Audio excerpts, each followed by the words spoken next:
Tonight we're going to have a do-it-yourself healing program.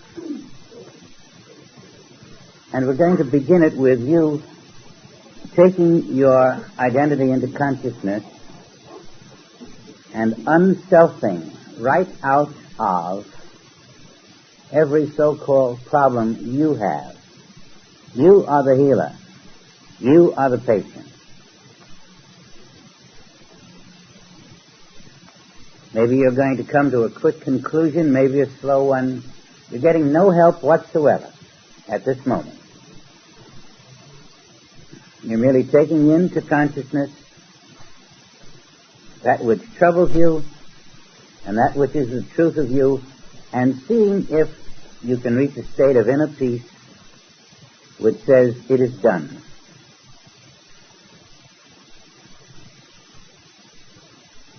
After you've had a moment or two of this, we'll get into some clues as how you can help yourself, possibly in a way you haven't tried,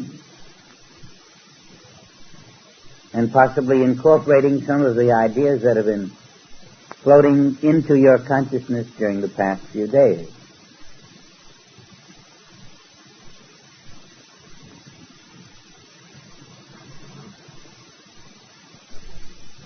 The motive behind this is to establish that you, as a student of truth, must be a light unto the world. And therefore, if your consciousness has any element of darkness, that degree of light will not shine forth into the world, and the Father's will through you is being blocked in its outer visible expression. So you are on a self-healing program.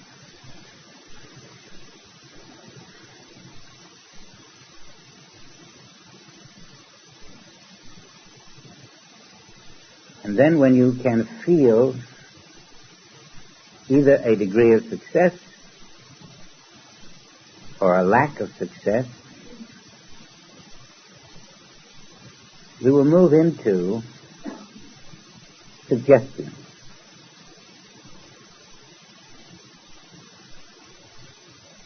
Those of you who have nothing to heal, I know are healing your neighbor.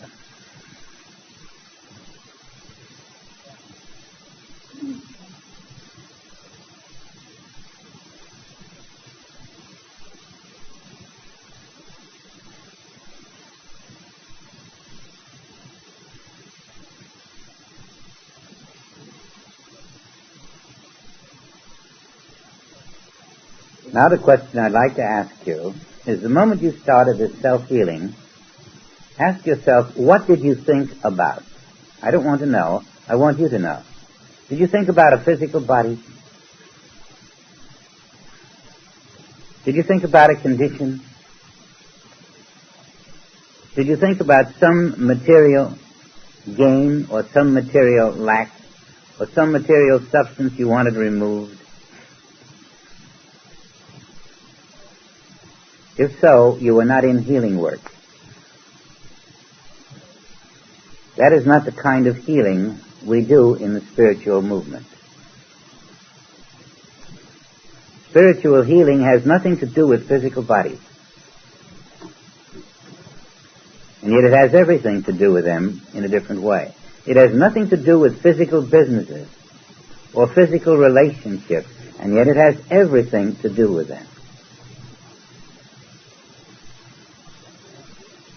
What we are doing in the spiritual work is very different than any other kind of healing on this earth. There is no patient. There is no practitioner. The minute you have one or the other, you're not in spiritual healing. The word healing is a misnomer.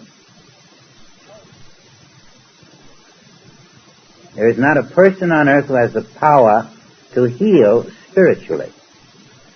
Spirit does what is called the healing, and it does it so well because it has nothing to heal.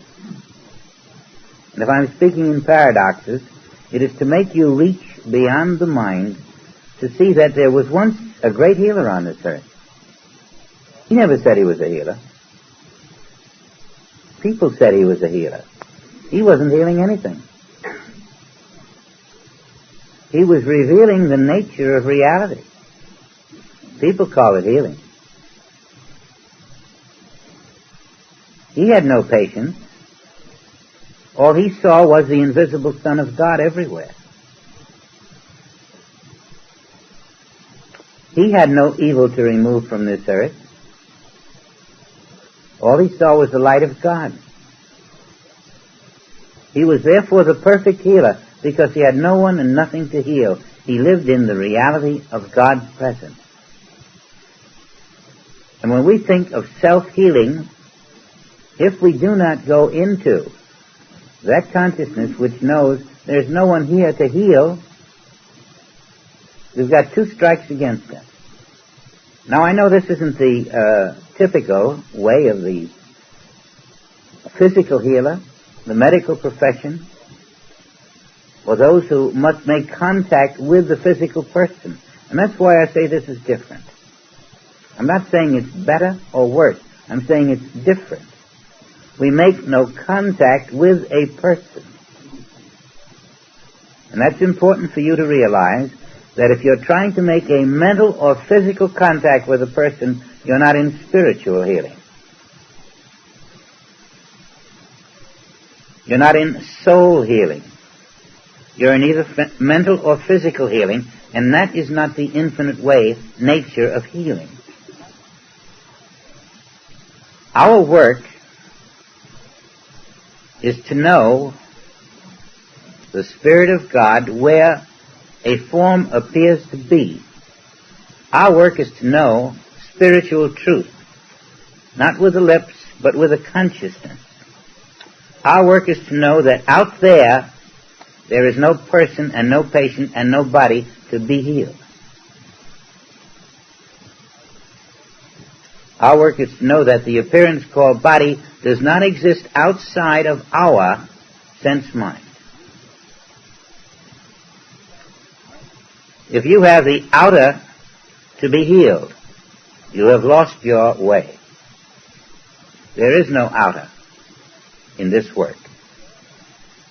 And so Joel never had a patient.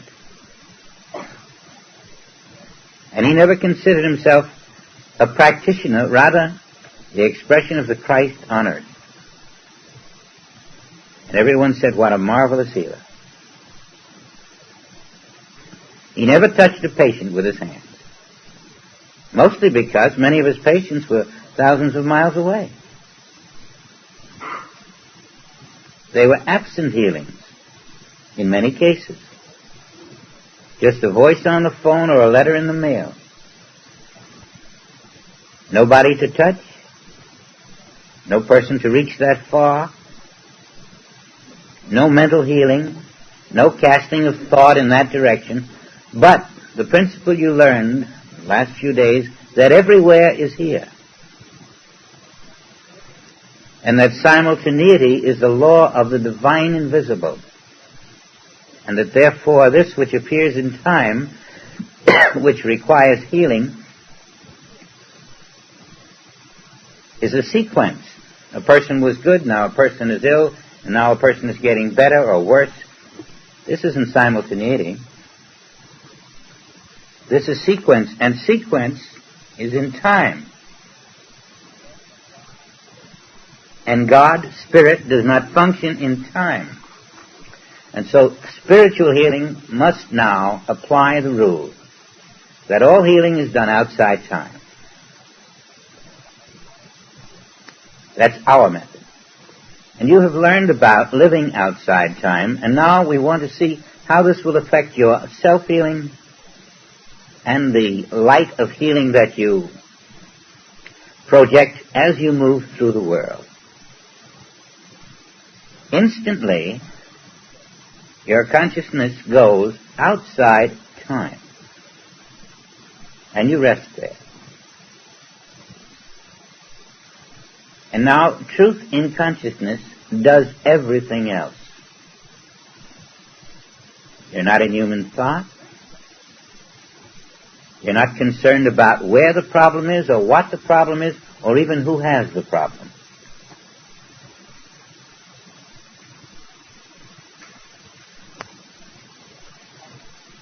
And yet, you are relying on the infinite wisdom of Spirit itself, to which you are now attuned, to reveal its perfection, where that perfection needs to be revealed. As long as you make your inner contact outside time, the radar of Spirit, the power of Spirit, changes the human concept, lifts the eye. And now go back into self-healing and try it that way.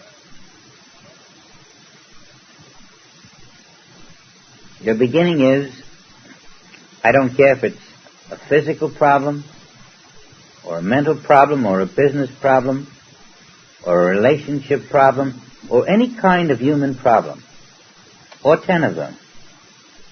Outside time, there are no problems.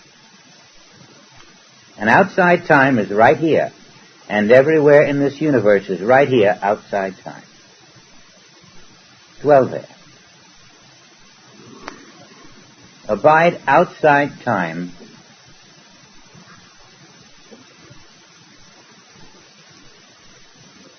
and permit the light of Spirit to do all the work. Let Christ do the healing.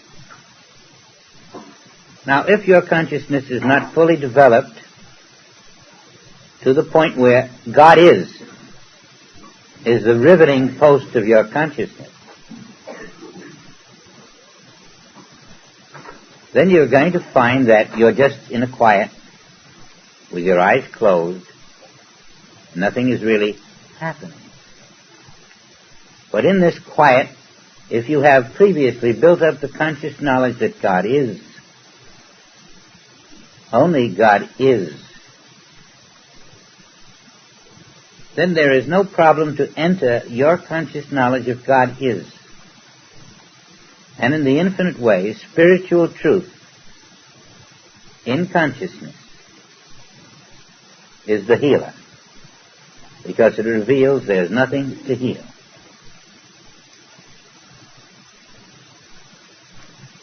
There was a time, and it still works very effectively, when you go through a 4-step process. And the first was, you were called, you were asked to help, the information was given to you, which you quickly discarded. And then you went into the knowledge number 1. There is no condition in God. 2, there is no person in God. 3, because there is no condition and no person, there's nothing for me to heal. All that is present is I, the invisible, which is the I of the patient and the I of my own being. And you wait for that inner click, and the patient says, oh, I feel better. The depth and capacity of you to reach the deepest silence possible always determined the recovery of the patient. Now, undoubtedly, we have not been at a 100% level of effectiveness. We used to feel pretty good if we could say, I'm at a 70 or 80% level. That was almost incredible. And then you find that when you're out of it for 3 weeks, you go down to 60% and 50%. You begin to wonder where you put the capacity. You realize that unless you're doing it consciously all the time, it's hard to recover.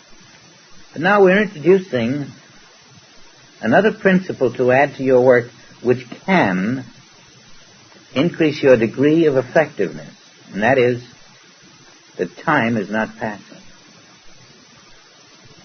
How you apply that to your healing work, whether it's self-healing or healing for others, depends on how well you understand the principle that time is not passing. Everything that happens that you've got to heal is happening in time that is not passing.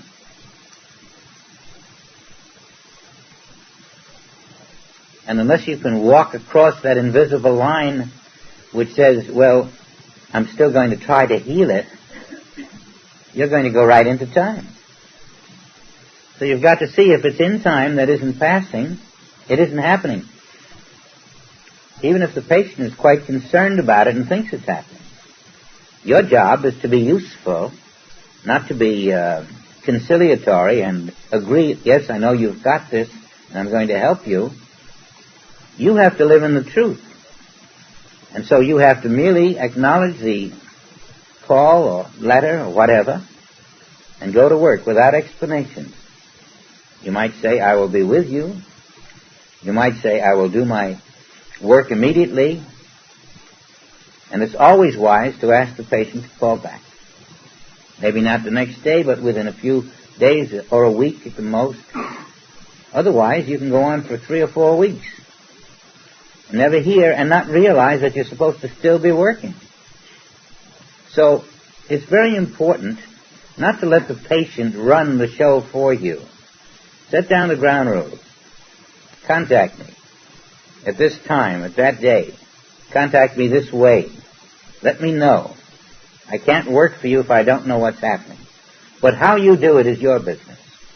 No one else. If you get into a lengthy explanation of what you're going to do, you've lost it. The teaching does not come simultaneous with the helping. There are exceptions, and you'll know when. But basically, your job is to restore the soul consciousness of the patient, which in turn takes care of revealing the absence of the problem. That's your basic job. You can't do it by words.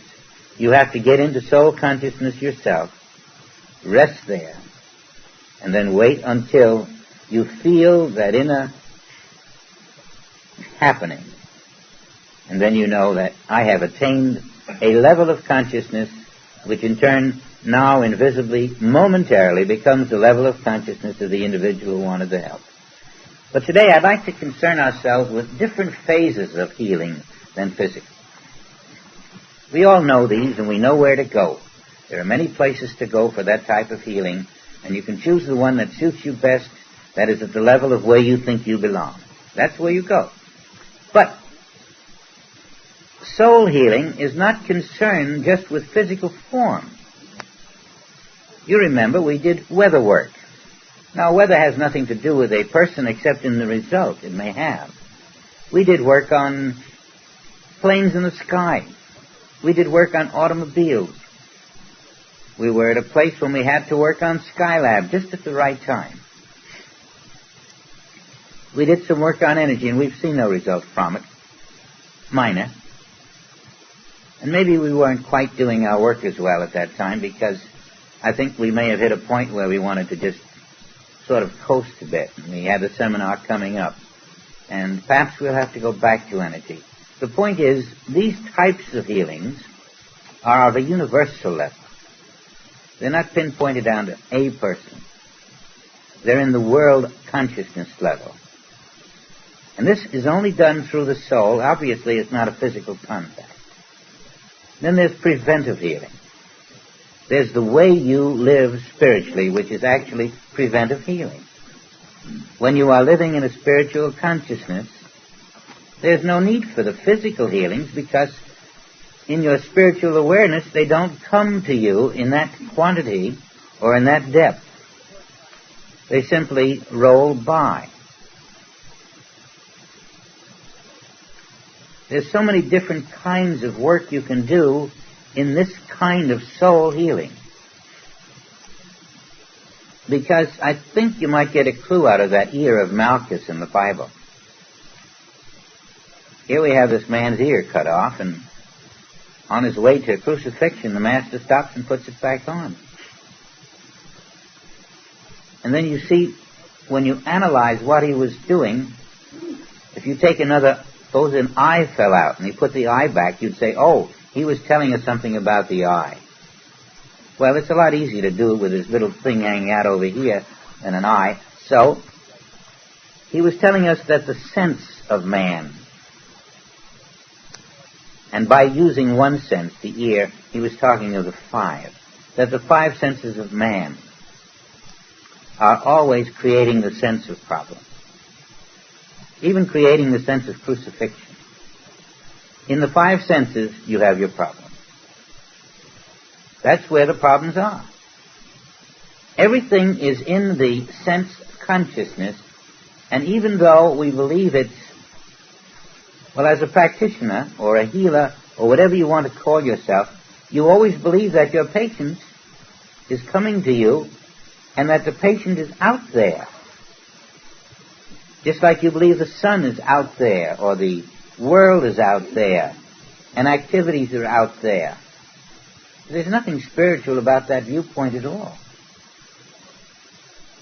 Nothing is out there, because it's only out there to that you in passing time.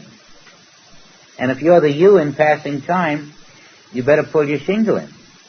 It's of no value. You, to be helpful to yourself and to your neighbor, cannot live in passing time in this work. You have to live outside time. And then whatever comes to you for help is recognized as in time, and therefore of no reality, and you know that whatever occurs in time is simply in your mind, because that's where time is. Time itself is not external. Time is in your mind, and everything in time is therefore in your mind too. And when you locate the person, the place, the thing, or condition in your mind, your work is never outside. Your work is in your own level of consciousness. There you remove, dissolve, veto, transcend the concept in your consciousness of person, place, thing, condition. You don't heal in the outer. You recognize the unreality of this that is appearing in your consciousness, and in that recognition sometimes you have it all done. Similarly, you apply this to yourself. Now I want you to try that, because if you can get it, and you happen not to be in the healing work, you are going to discover that you have the capacity. And so we're going to take your condition, and I know a few of us here who have a few conditions. Let us take your condition, not someone else's, and see where it is. Take it out of your body. It isn't there. Your condition is not in your body.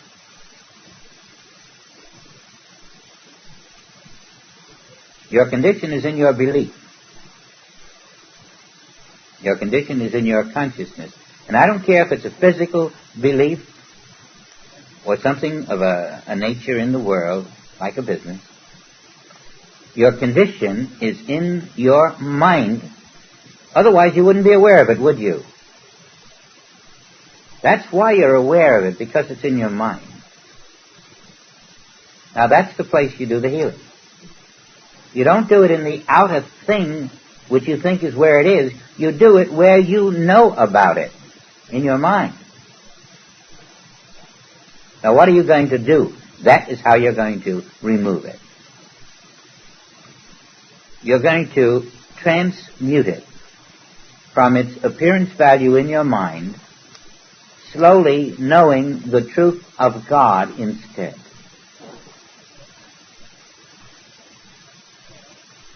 This that you call a condition, whatever nature it is only in your consciousness. It's not in mine. I don't know about it. Your neighbor doesn't know about it. Why don't they? Because it's in your consciousness, and that's where it must be hid. And now you've got the hot potato to get rid of. How are you going to get it out of your consciousness? Now that's the whole problem. That's the whole problem. And you say, well, let's see, I'll try to forget it. You know that won't work. I'll just ignore it. That won't work. And no matter what you try to do with your human mind, It's going to be right there staring you in the face. That's where it is, in your consciousness, and you can't get it out. You can go to a dentist to get your tooth out. You can pull a splinter out. But this thing in your consciousness that says, this is what's wrong with me, you can't get it out. Because you're in a false consciousness. You're in a consciousness that is separated from your own identity. Your consciousness someday is going to die, is it not? And therefore it must be in time. The consciousness that dies is in time. Therefore you've got to find the consciousness that doesn't die, don't you? Because that consciousness is not in time. And in that consciousness, this that troubles you will not be. So instead of removing that which is in your consciousness, or trying to, you have to change your consciousness. You have to step out of the consciousness that is in dying time into the consciousness that is in living time. Now let's see how we're going to do that.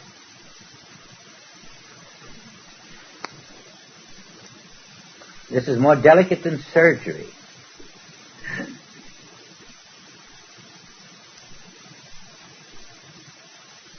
As you are in the consciousness that moves with time, you are not in now.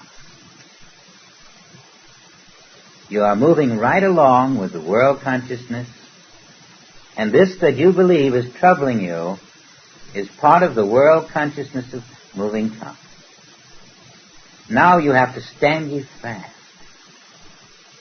Find that pivotal place in consciousness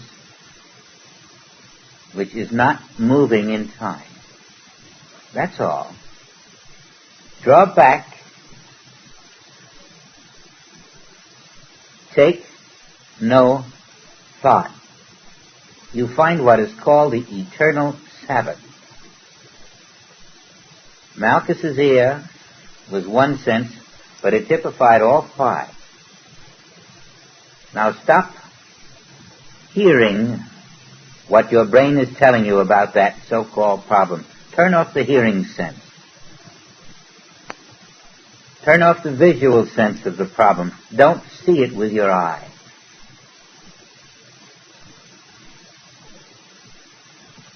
Turn off everything you have seen about that problem.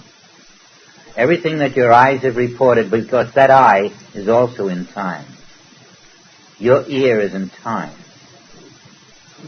What about your brain? Is it going to be permanent? No, because it's moving in time. Your brain is incapable of knowing the truth. Turn it off. And where are you? No ear, no eye, no brain. You have no brain to know the problem. If you can accomplish this, you're in the Sabbath. And then something lifts you above all this into the peace, the calm.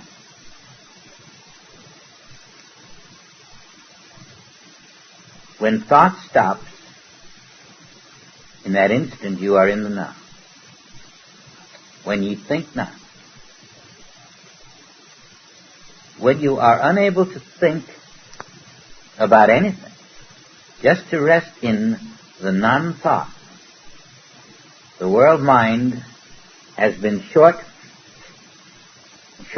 and it has no way to make communication and to proliferate the false problem that it had established in your consciousness in time. No thought takes you out of time, and your capacity to develop that state, that neutral state of no thought, takes you into now. It deepens. You feel something that is quite different. It's another country, a far country. Now, the more you develop this capacity to step out of thought into now, you will find you have discovered a force which counteracts the impression of your consciousness in time. And whether or not the world turns upside down or not, whether or not you suddenly jump up with a great lightning flash of an awareness, the slow, easy, calm, unruffled water of no thought is the greatest healer in the world. The deeper it gets, the more you are moving outside time, and suddenly time is no more. The continuity of the so-called problem is broken. World hypnosis is de-hypnotized. And of course, this is just a preliminary, because something must take you higher to the soul, and does, and when it does, you realize that which was your problem has in some unknown way been solved by some unknown force of your own being. I know it works because I've seen toothaches go and all kinds of little physical things, like cramps and whatnot. And then you've seen bigger things go. You've seen things that, a car just avoids an accident, or a bug just decides it's a very friendly bug, and the problem of the disease just isn't there. The unexpected happens.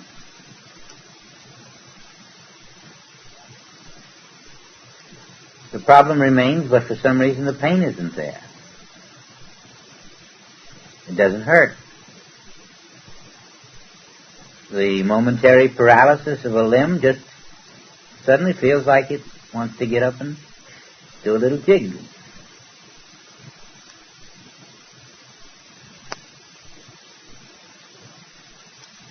And somewhere, maybe 5,000 miles away, something else is happening that you'll hear about in 4 days. The moment you're in no thought, if you have had the chance to develop your spiritual consciousness, you're in contact with the entire infinite spiritual universe. And because I am the infinite spiritual universe, because I am the way, because I make all things new, the moment you're in that spiritual universe, outside the senses, I, in the midst of you, reveal to you the perfection of your being. You are a self-healer. And there's really no reason in the world why you don't practice so that you become one.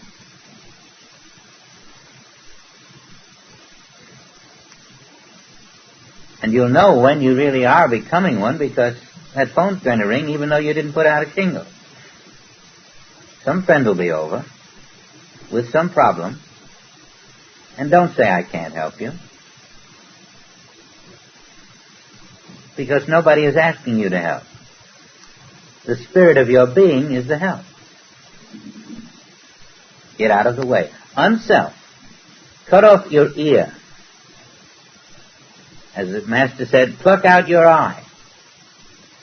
If thine eye offend thee, pluck it out. Meaning, do not believe what you see. Do not believe what you hear. But rather take it to the throne of your consciousness and rest there. Rest in the knowledge of wholeness.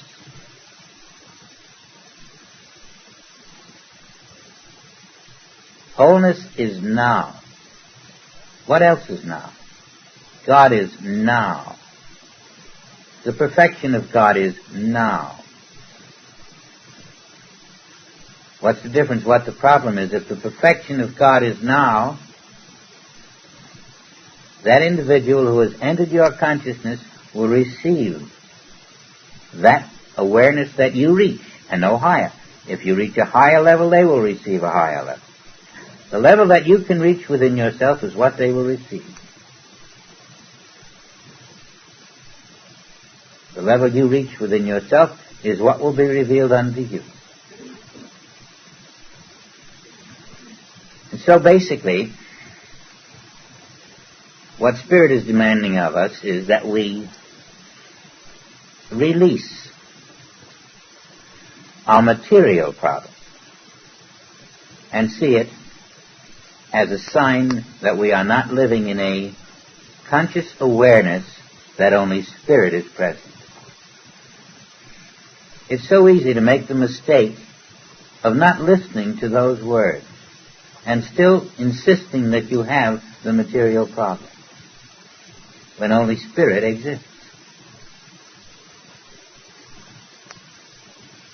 You see how that is the tricks of time? And these tricks of time engulf us. These tricks of time are all over this world today. And few have the capacity to look through them by unselfing and finding now. When is there a time that God is not now?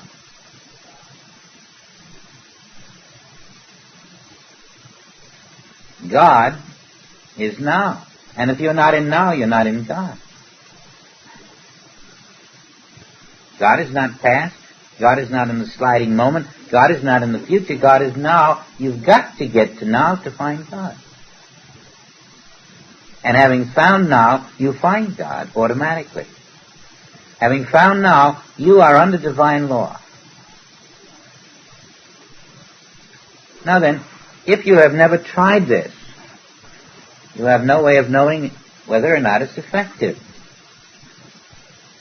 And it may seem to you that it's so oblique, it just doesn't get right to, if you want to put a nail in the board, you get a hammer and you go smash. But here, this seems to be a different, you don't hit the nail on the head. You avoid the problem. You turn the other cheek. You cast your net on the other side of the ship. You do everything except treat the problem. And so you may feel, well, by gosh, how can that work? I'm not doing anything about the problem. And that's because if you try to do something about the problem, you're trying to solve that which God didn't create. God created no problem. That's the human way, the material way, the logical way, the human mind way, and the world is doing it. And the world has been doing it and failing. The world has been trying to solve its problems.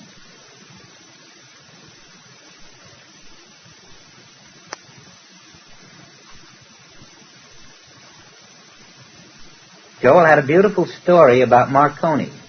I love to tell it because it's so typical of the short-sightedness of us in our healing work.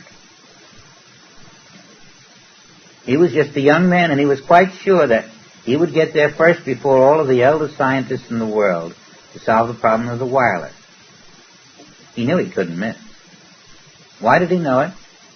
Because he said, they're all working so hard to find out how to counteract the resistance of air currents to the wireless. And he said, I'm not working on that because I know there is no resistance. And so I'll be the first to come through with the wireless. And that's why he was. In a straitjacket, the more you move and turn and twist, the worse it is. We're in this kind of a straitjacket when we try to treat the problem.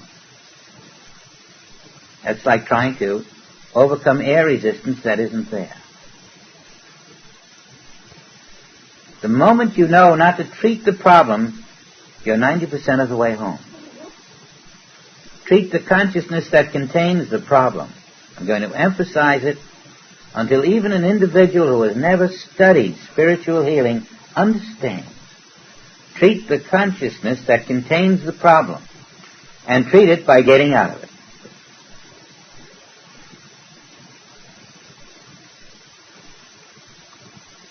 Lack is only in a consciousness of lack.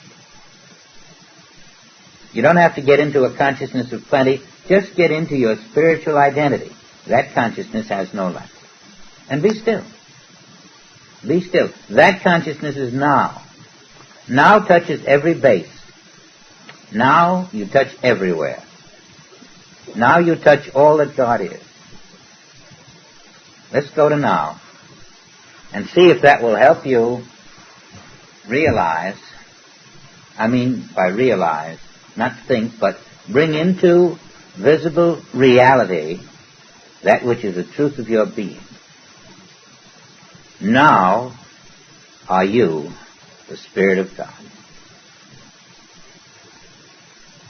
With that as your focus, let that consciousness that you have, which thinks you are something else, not present ideas to you. Now you are the Spirit of God. You're not working on a problem. You're knowing that I am the invisible Spirit. I am connected to Spirit everywhere. There is no interruption and no division. I am connected to the Spirit of Jesus Christ, to the Spirit of every master who has ever walked the earth and every master who now walks behind the veil. One infinite, invisible Spirit, and all of this is my Spirit. That's who I am. In this Spirit that I am, there is nothing else but my Spirit. There is no flesh. There is no physical body. There is no physical universe. There is no physical anything. In Spirit, I have all. All that exists, I have in Spirit. I have another body. I have another consciousness. I have another law of perfection, maintaining itself forever. I have wholeness. I have spiritual law, spiritual wholeness, spiritual perfection, spiritual reality. I have love without opposite, maintaining the perfection of my spiritual being. Why is it not showing? Because there is still a living mind which says, I am here, I am person, I am thing, I am a form, I have this weight, I am this old, and tomorrow I must do this and that. The active mind, which by its very presence denies who you are. As you unself, as you gradually release that mind's thought, that mind's presence, that mind's activity, as this diminishes, as you increase your knowledge of self, as you now move out above time and rest there above time into your everywhere, out of your form. Form no more. Move into the first century, just nice far away from this seeming moment. Be a crusader in the 14th century. Move out. Move out into all areas of time, to the east and the west and the north and the south. Move out beyond space. Really feel your presence everywhere, as if you were spreading your infinite wings.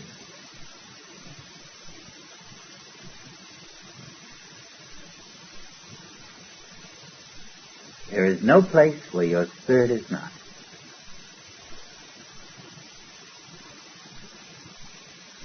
Let it take root. Don't let gravity pull you back to the mind. Go back now before the beginning. That's a very hard place to find, and it's just perfect to lose the sense of mind. Go back before the beginning.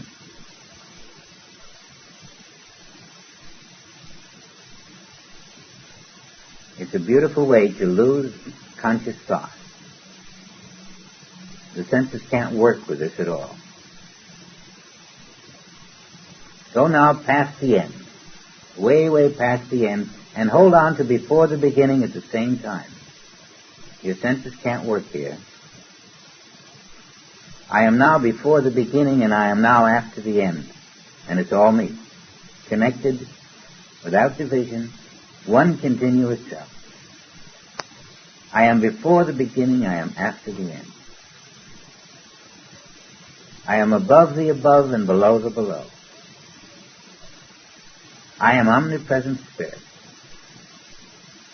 And the more I can know this as the truth, the more it's going to fizz in my consciousness. Everywhere you look, I am. And where you cannot look, I am.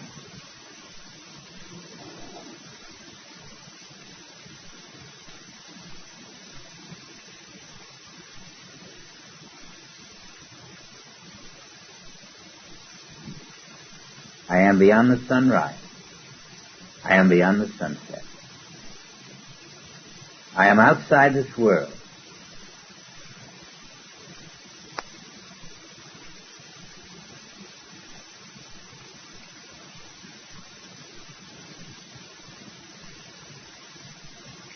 There won't be someone there supplying the words for you, so you'll have to find your own way of rising out of the conscious thinking mind.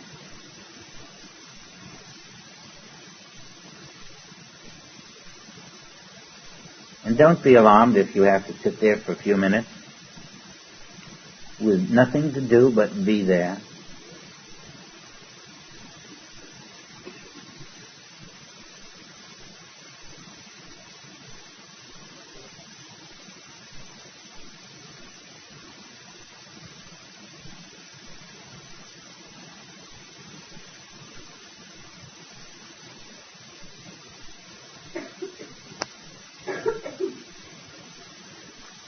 This is the equivalent of 40 days in the wilderness. This is the equivalent of strengthening your conscious awareness of a self that is not in a problem.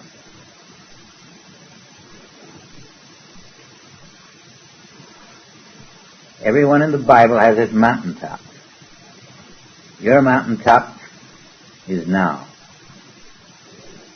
Infinite now. Now everywhere throughout the universe.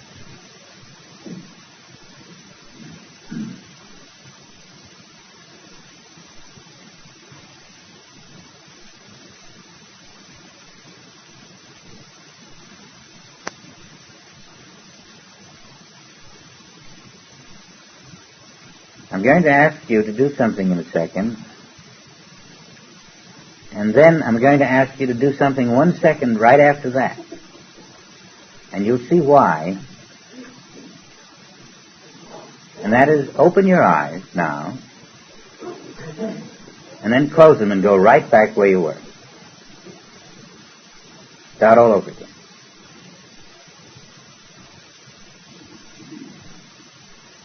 All it does is take away the sense of getting into a groove that holds you nowhere practically sometimes. And you just sit there and nothing happens. Get out of it, go right back to it before the senses can change stride, and you'll find you outsmart them.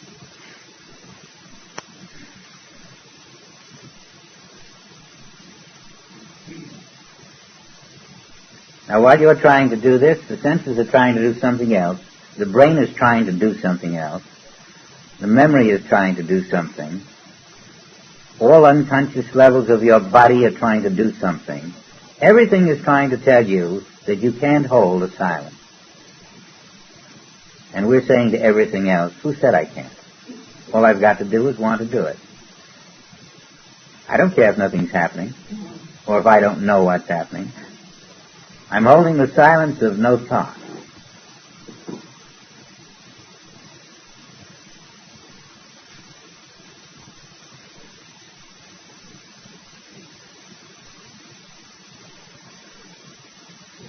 Would it shock you to do this for an hour or two without even opening your eyes once?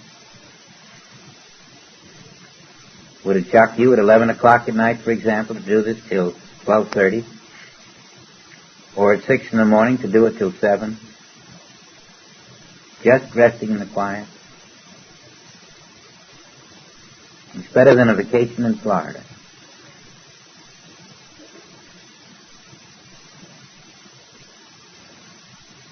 Because things that you cannot accomplish any other way are accomplished this way.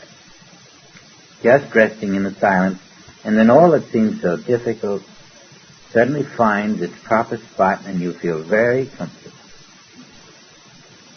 In fact, you kind of get a little saucy about it. You feel so good.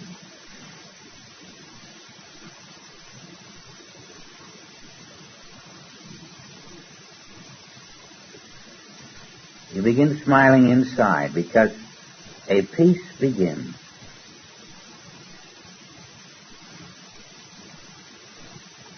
It's the luxury of not having to know anything. And it's called the cloud of unknowing.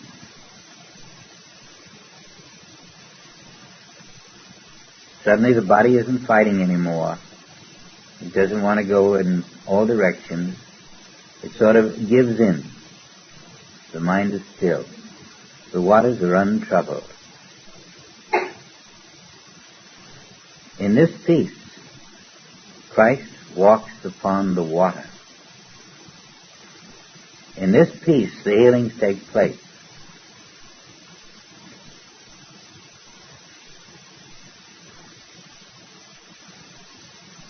In this peace, the conscious mind begins to rest, and you are very wide awake inside.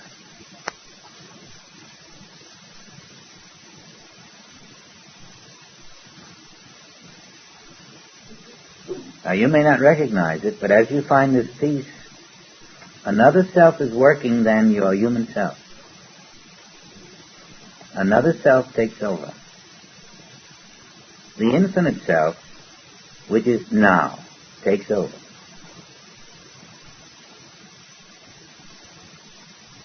What it does, you do not see, you may not hear, but its work is done with such quickened pace that in 5 seconds of human time, it accomplishes what your thinking mind could not accomplish in a 24-hour day or a month of 24-hour days, because it works on an infinite level, not at a point. Now, take someone you love or someone you want to help into this quiet state. Aunt Sarah, Uncle Joe, little granddaughter Susie, anyone you like, just for the moment take them into this quiet state and recognize that this consciousness of peace is also where they are.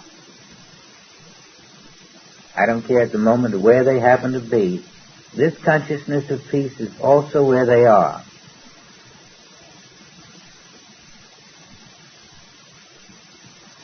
And just rest, because they are in your consciousness where this consciousness of peace is. And that is why this consciousness of peace is where they are. They are in your consciousness where this peace is, and rest there. Let them fuse. Just feel and wait until you feel very good about something. Now put your human selfhood in that picture. Pull your human selfhood into this picture, not even the picture of yourself, but just the knowledge that that which you call your human self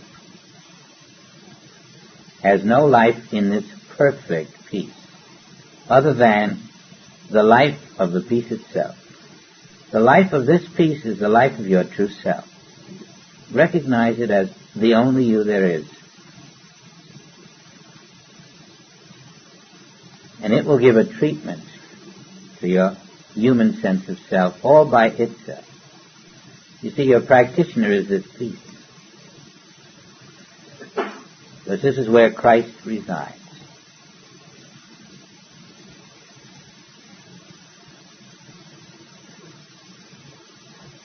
There isn't a spot in all time or in all geography where this peace is not now present behind the veil.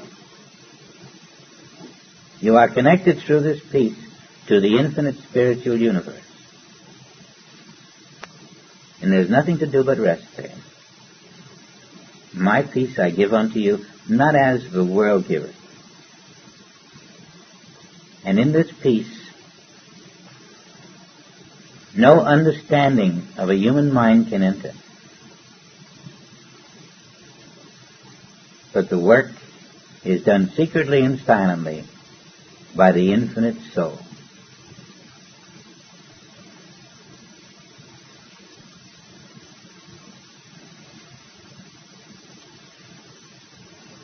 There's nothing specific to treat.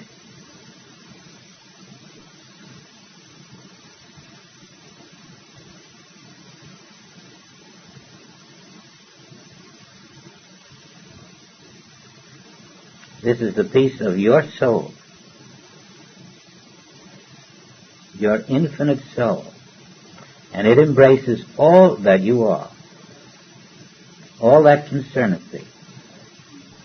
And out of this peace invisibly goes forth the power of the Spirit. It goes before the so-called physical form. It performs and perfects what no human brain can do.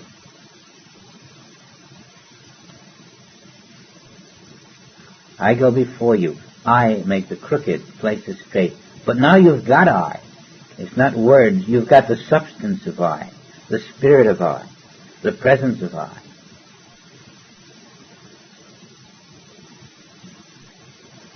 It needs no instruction. Just rest in me and let me do the work. For I in the midst of thee am mighty.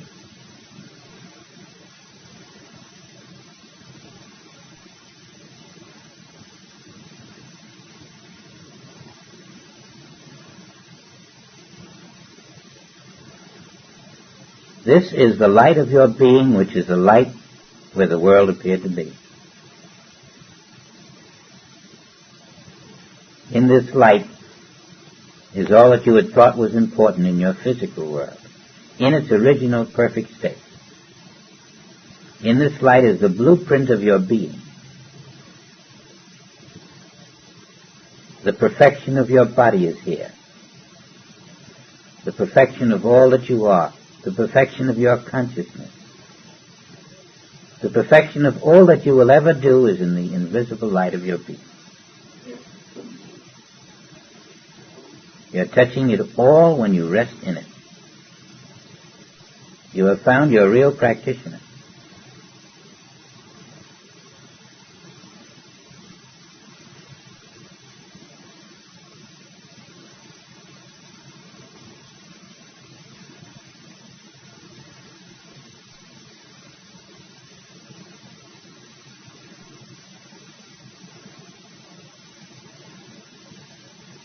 Before you ask, I shall answer. Even before you seek, I shall present that which you have sought.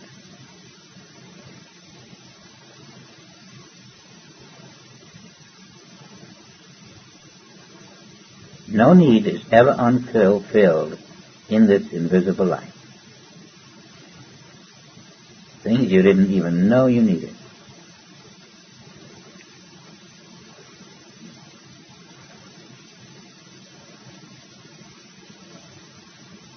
You are changing from man of earth to the living child of God in consciousness.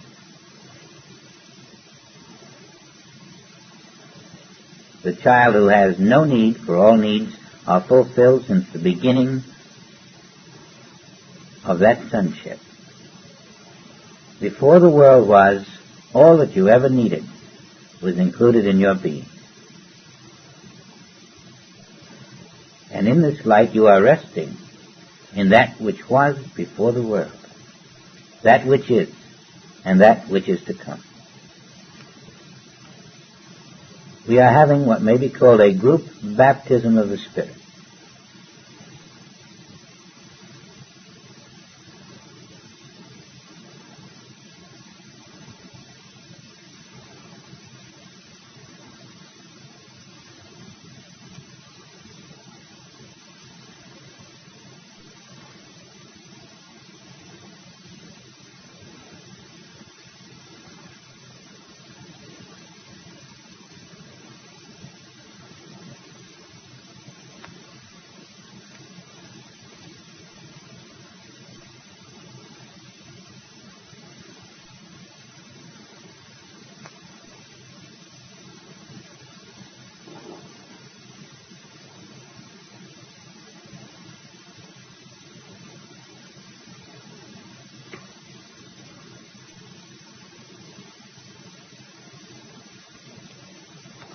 As you develop this capacity, you will be taken into other mansions of consciousness. You will be taken to places where you cannot enter with a body or with human thought. And ultimately into what is called the Holy of Holies, where yourself is known to you. This is just an apprenticeship to develop the capacity to oneself to let the Father live your life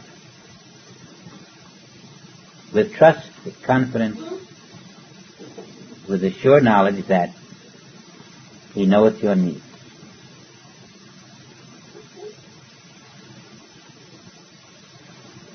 Now, if it were me alone, I would stay here until I felt that I had somehow lost it. But as long as it is the way it is, I wouldn't be concerned about anything else. I would just remain, and whatever it did, it would do its own way without any guidance from a human mind.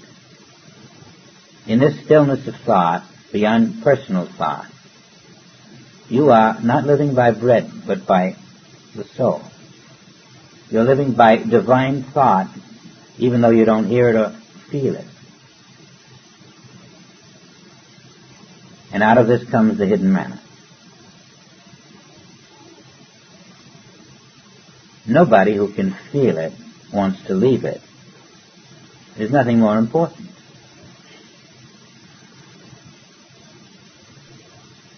It's as if you had walked into an invisible mansion and you still have the blindfold on, and you know someone is suddenly going to light one of the chandeliers and you can't wait. And you remain there.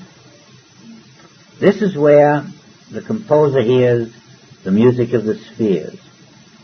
This is where the artist begins to see the invisible.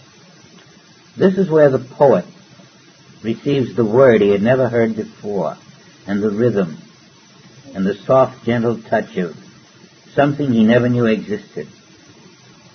This is where beauty is born. This is where new harmony emerges and fills your life.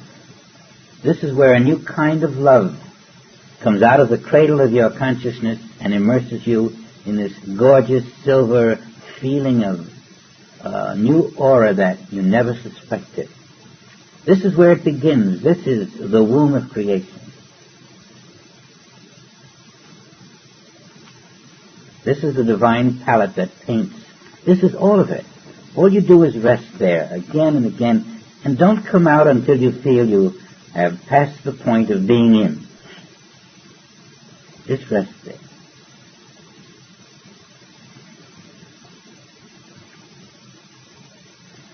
And then wherever you go,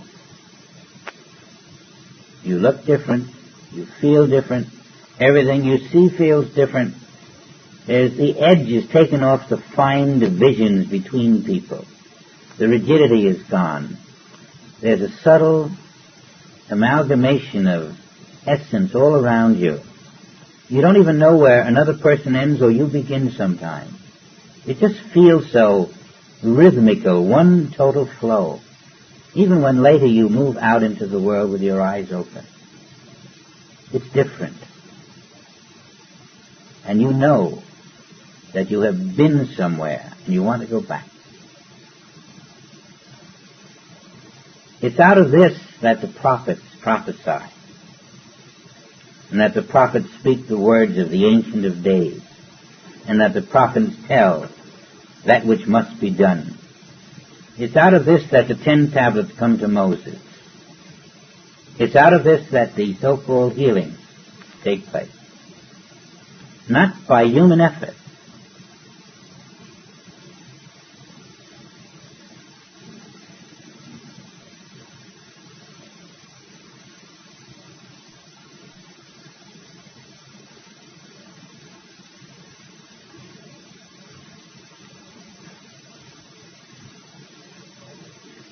I'm still with those of you who went in to leave behind the problem in the consciousness which was human,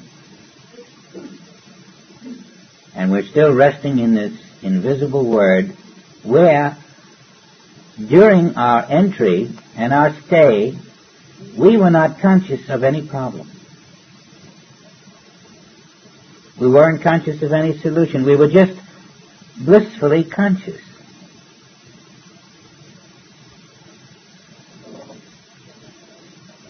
And someday that will escalate all by itself and take you into new levels of that until you almost feel that any more would be too much.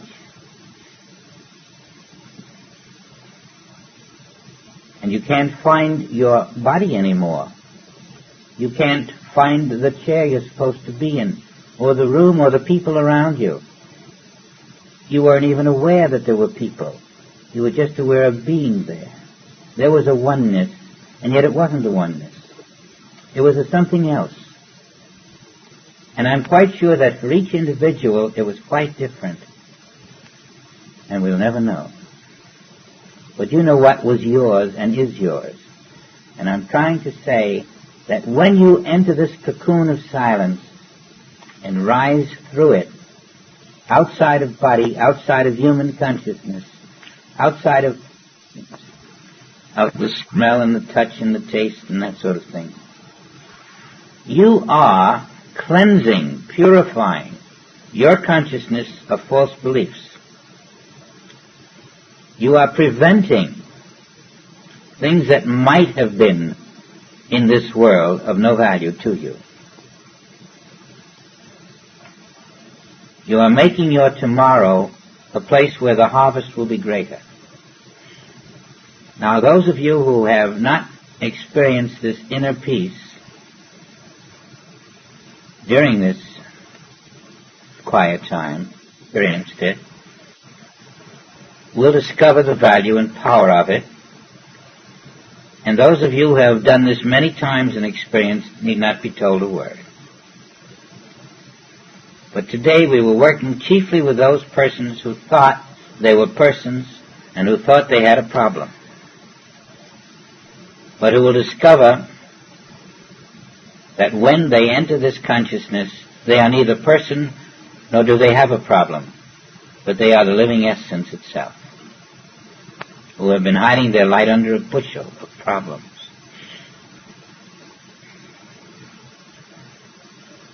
Now, sometimes you're going to do this for yourself. Other times you're just going to do it with no purpose. And still other times you're going to do it for others or for the world.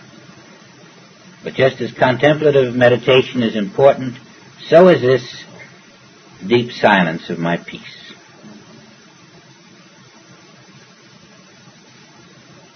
Sometimes it will accomplish what no surgeon can. It will accomplish what no human method can. And I know ultimately it will take you into your divine self-realized.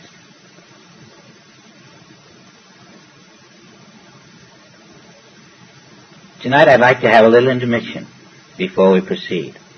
And in that intermission there'll be some water around, and then we'll just start in about 5 or 10 minutes, all over again with something else.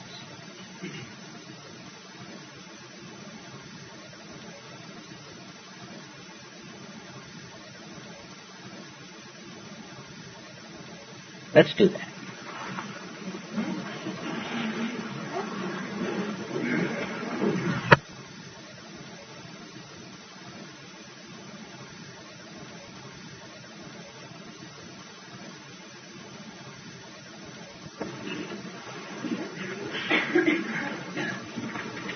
The eternal day was not a thought. It was a fact that is too easily forgotten.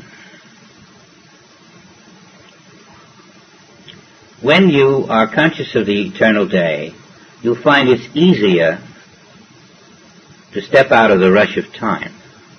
It's just another method. And let's see now that there is no time passing in the eternal day. You're in your larger self now, not the self that's in this passing day. You're in that self which covers all of the eternal day. The size of the eternal day, which is infinite, is the size of you. And that self is always outside of time.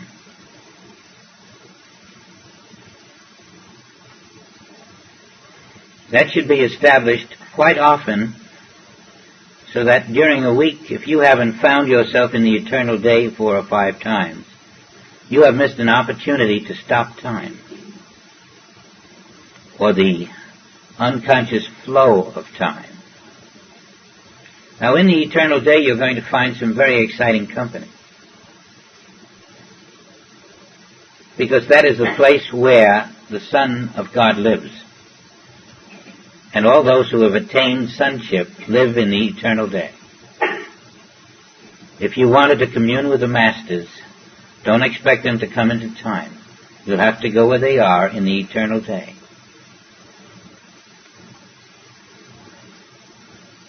And you won't have to invite them to talk to you. All you've got to do is be there, unselfed from humanhood, living in your eternal self, in the eternal day, resting and waiting for the invisible Word to make itself your flesh.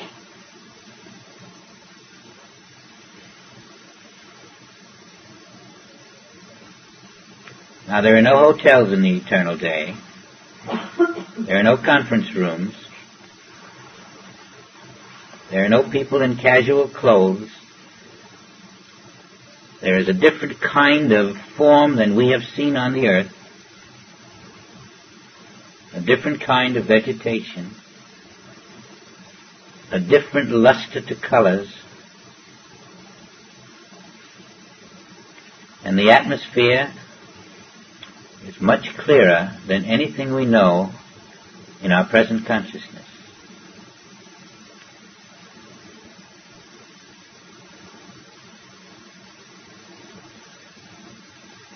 Our minds cannot live there. Only our state of no thought can live there. This eternal day is again without beginning and without end, and without division. It is the home of God and the Son of God. It is the home of infinity and its infinite individualizations, which we are. Unless you live there, you cannot partake of its food. Every promise in the Bible depends on your living in the eternal day. Son, all that I have is thine, but you'll have to come to the eternal day to find it. The graves will open and the dead will rise when you learn to live in the eternal day. Whatever Jesus promised is not a promise in this world, but a promise of your treasures,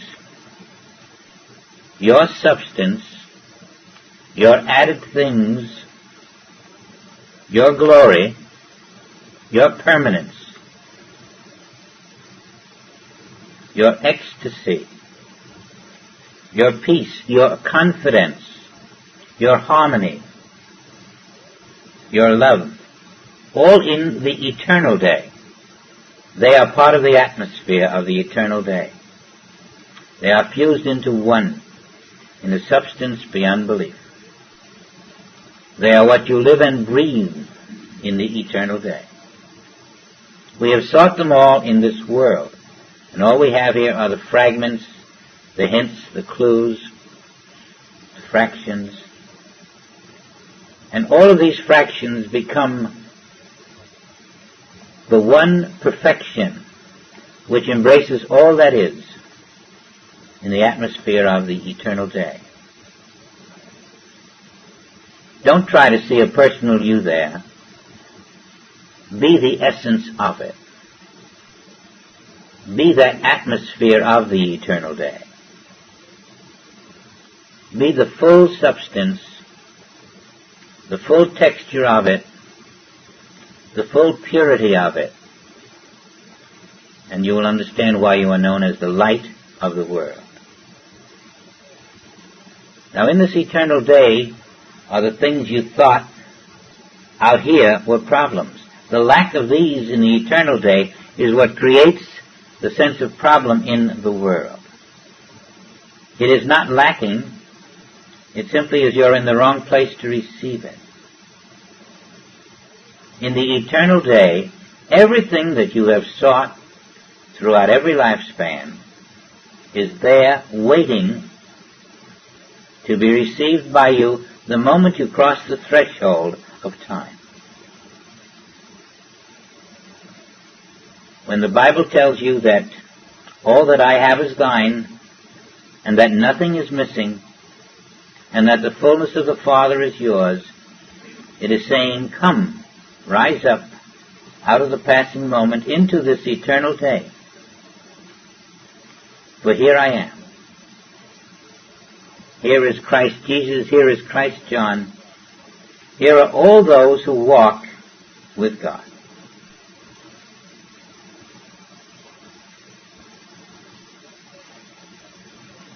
Don't look for your fulfillment in the outer world of matter and time.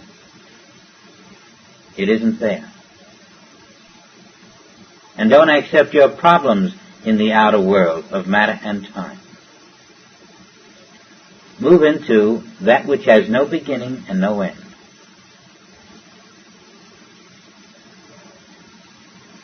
Now that's all I wanted to say to you after the intermission. I did not want you to lose the awareness that the reality of you is always in the eternal day, and when you are not conscious of that eternal day, you're walking in your imitation self. It will always have problems.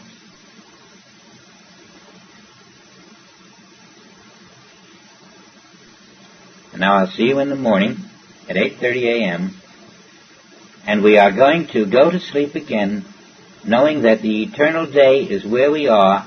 We're merely putting body images to rest. Not ourself. Your self never sleeps.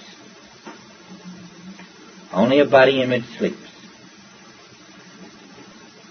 Thank you again.